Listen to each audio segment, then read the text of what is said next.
Hi hello നമസ്കാരം. എന്തൊക്കെയുണ്ട് വിശേഷം? സുഖമായിരിക്കണമല്ലോ. അപ്പോൾ ഇന്ന് ഉണ്ടാക്കാൻ പോണത് നമ്മൾ തട്ടുകടയിലൊക്കെ ചപ്പാത്തിയോ പൊറോട്ടയോ ഒക്കെ ഓർഡർ ചെയ്യുന്ന സമയത്ത് വെജിറ്റേറിയൻ ആണെങ്കിൽ അവരൊരു കൂട്ടാൻ തരും. അത് ഒരു വെജിറ്റബിൾ കറി എന്നുള്ള നിലയിൽ ഒരു കറി ഉണ്ടാക്കിയിട്ട് അവർ വെച്ചിട്ടുണ്ടാവും. അതൊരു കോമൺ കറിയാണ് വെജിറ്റേറിയൻസിന് നമ്മൾ കഴിക്കണം. അതൊരു പ്രത്യേക രുചിയാണ്. തട്ടുകടയിൽ കിട്ടുന്ന വെജിറ്റേറിയൻ കറിക്ക്, വെജിറ്റബിൾ കറിക്ക്, പ്രത്യേകിച്ച് ഈ ചപ്പാത്തി പൊറോട്ടയുടെ കൂടെ കിട്ടുന്ന കറിക്ക് സൂപ്പർ ഒരു ടേസ്റ്റ് ഉണ്ട്. അതാണ് ഇന്ന് ഉണ്ടാക്കാൻ പോണത്. ഓക്കെ, ഇവിടെ മുറിച്ചു വെച്ചിരിക്കുന്നത് ക്യാരറ്റ്, ഉരുളക്കിഴങ്ങ്, ഗ്രീൻ പീസ് അത്ര മാത്രം മതി. അവർ വേറെ വെജിറ്റബിൾസ് ഇടില്ല. എന്താ വെച്ചാൽ പിന്നെ എന്താണ് പറയുക, ഇങ്ങനെയുള്ള പീസസ് ആയിട്ട് മുറിക്കാൻ നോക്കുക കേട്ടുള്ളൂ. 2 സവോള വേണം, 2 പച്ചമുളക്, 2 തക്കാളി. ഇതാണ് മെയിൻ ആയിട്ട് വേണ്ടത്. അപ്പൊ ഇത് മുറിച്ചു വെച്ചു. ഇനി ഇത് രണ്ടും മുറിക്കാനുണ്ട്. ഇത് ഒരു തക്കാളി മുറിക്കും, ഒരു തക്കാളി നമ്മൾ അരയ്ക്കും.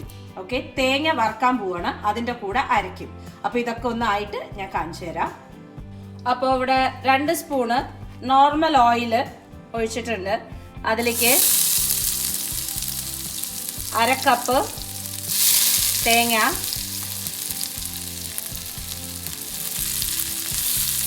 ഓക്കെ, 1/2 കപ്പ് തേങ്ങയാണ്. അത് നന്നായിട്ട് ഒന്ന് ആവണം. അതിൽ കൂടെ ചേർക്കാൻ പോണത് ഈ ഫ്രോസൺ തേങ്ങയായിട്ടേ ഒന്നും ഒരു രൂപമില്ല.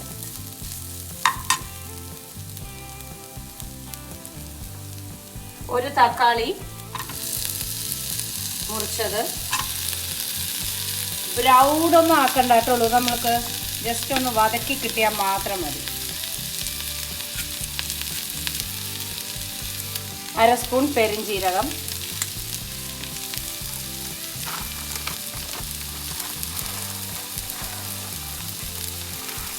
ഒരു 1/4 സ്പൂൺ കുരുമുളക്. ഇതും കൂടി ഇട്ടിട്ട് ഒന്ന് വഴറ്റുക.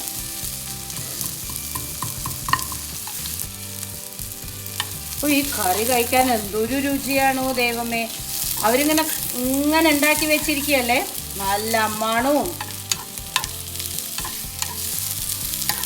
ആ പെരുംജീരകത്തിന്റെ മണമാണ്.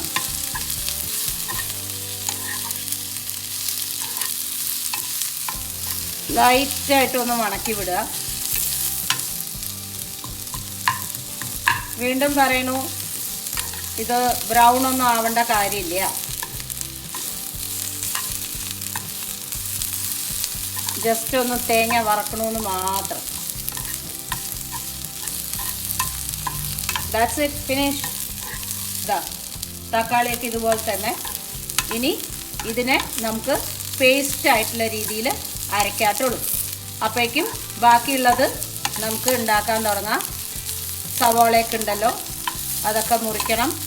ബാക്കിയുള്ള ഒരു തക്കാളി ഉണ്ട്, അത് മുറിക്കണം. അതെല്ലാം ചെയ്യാം. അപ്പോൾ ഇതത്രയേ കഴിഞ്ഞു. അപ്പോൾ നമുക്കിവിടെ ബാക്കിയുള്ള പ്രോസസ്സ് തുടങ്ങാം. ഒരു 4 സ്പൂണ് എണ്ണ ഒഴിച്ചിട്ടുണ്ട്. 2 ഗ്രാമ്പ്, ഒരു എന്താ പറയുക 2 മണി പെരിഞ്ജീരകം. ഇത്രയേ ഉള്ളൂ ഇട്ടുള്ളൂ, ഇടുക. എന്നിട്ട് ആ സവോള, പച്ചമുളക്,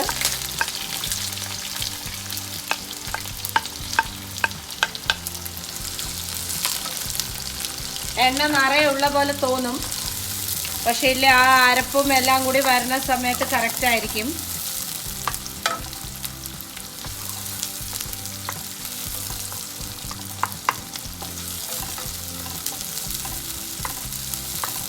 വെളിച്ചെണ്ണയിൽ ചെയ്യണ്ട, നന്നാവില്ല. നോർമൽ കുക്കിംഗ് ഓയിലിൽ ചെയ്യൂ.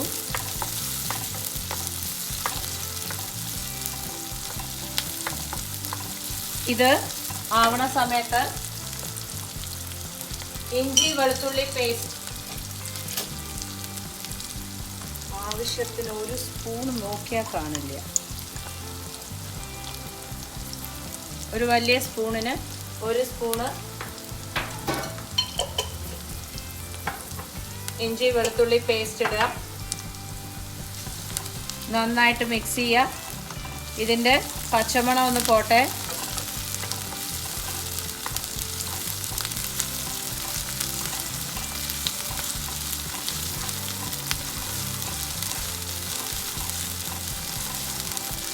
ആയിട്ടുണ്ട്.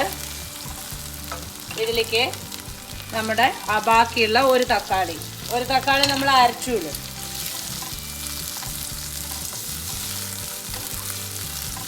ഇതും കൂടി ഇട്ടിട്ട് നന്നായിട്ട് മിക്സ് ചെയ്യണു. ഈ സ്റ്റേജിൽ നമ്മൾ ഉപ്പിട്ട് കൊടുക്കും. കറിക്ക് വേണ്ട ഉപ്പിട്ടുള്ളൂ.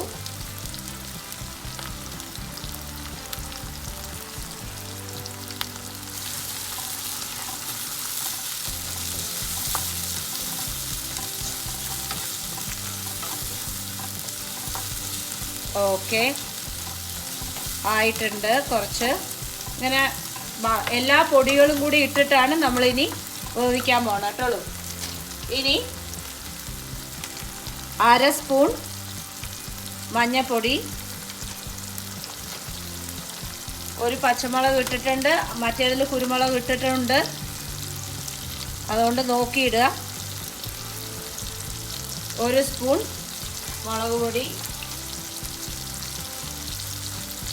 മല്ലിപ്പൊടി,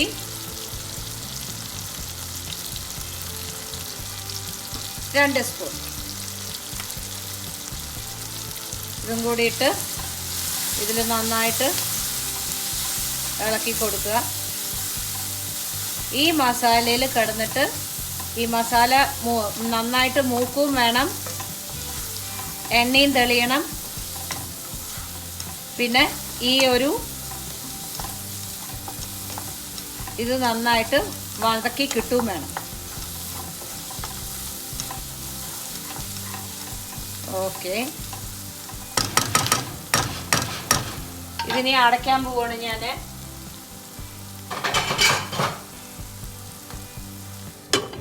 ഇനി ഇത് സിമ്മിൽ കിടന്നിട്ട് ആവട്ടെ. നന്നായിട്ടൊന്ന് മാഷ് ആവണ സമയത്ത് നമ്മൾ അരച്ചു വെച്ചിട്ടുള്ള അരപ്പാണ് ഇതിലേക്ക് ഒഴിക്കാൻ പോണത്. ഓക്കെ, ഇതാ കണ്ടോ, നന്നായിട്ട് എണ്ണയൊക്കെ തെളിഞ്ഞുണ്ട്, നല്ലപോലെ വണങ്ങിയിട്ടുമുണ്ട്. ഓക്കെ, ഈ ഒരു സ്റ്റേജിൽ അരച്ചു വെച്ച് നമ്മുടെ ആ പേസ്റ്റ് ഇടും.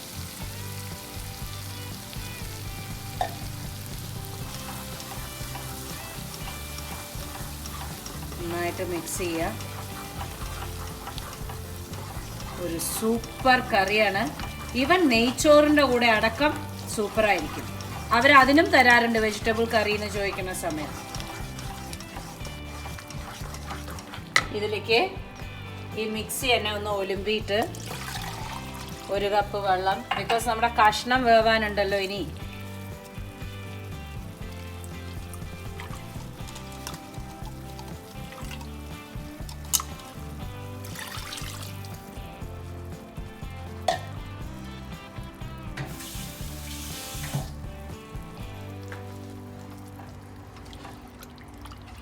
നന്നായിട്ട് മിക്സ് ചെയ്യുക. ഈ സമയത്ത് ഉപ്പ് ഒക്കെ ഒന്ന് നോക്കുക. ഇട്ടിട്ടുണ്ട്, എന്നാലും തേങ്ങയൊക്കെ വന്നതല്ലേ,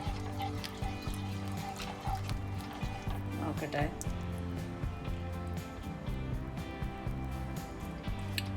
ഓ, അടിപൊളിയായിട്ടുണ്ട്. ഉപ്പിടാം.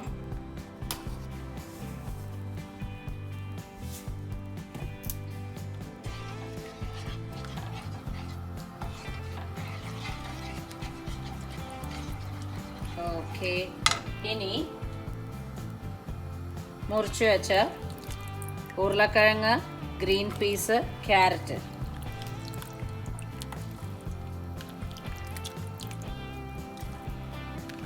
അങ്ങോട്ട് ഇതിലേക്ക് ഇടുക. ഒരു സിമ്പിളായിട്ടുള്ള കറിയാണ്, പക്ഷെ നിങ്ങൾക്ക് എന്തിൻ്റെ കൂടെ വേണമെങ്കിലും കഴിക്കാം.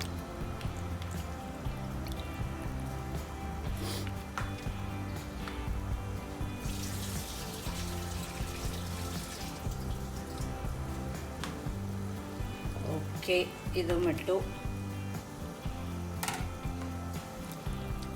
ഇതിൽ ഇനി ഇത് കിടന്ന് നന്നായിട്ട് തിളക്കട്ടെ, വേവട്ടെ. ഒരുപാട് വെന്തുടയൊന്നും വേണ്ട, എന്നാലും ഉരുളക്കിഴങ്ങും ക്യാരറ്റും ഗ്രീൻ പീസും ഒക്കെ ഒന്ന് വേവണ്ടേ, അതിനു വേണ്ടി മാത്രം.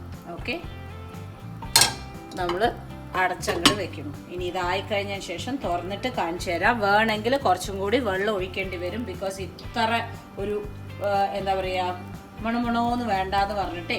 അപ്പം എന്തായാലും നോക്കിയിട്ട് അപ്പം ചെയ്യാം പാകം പോലെ.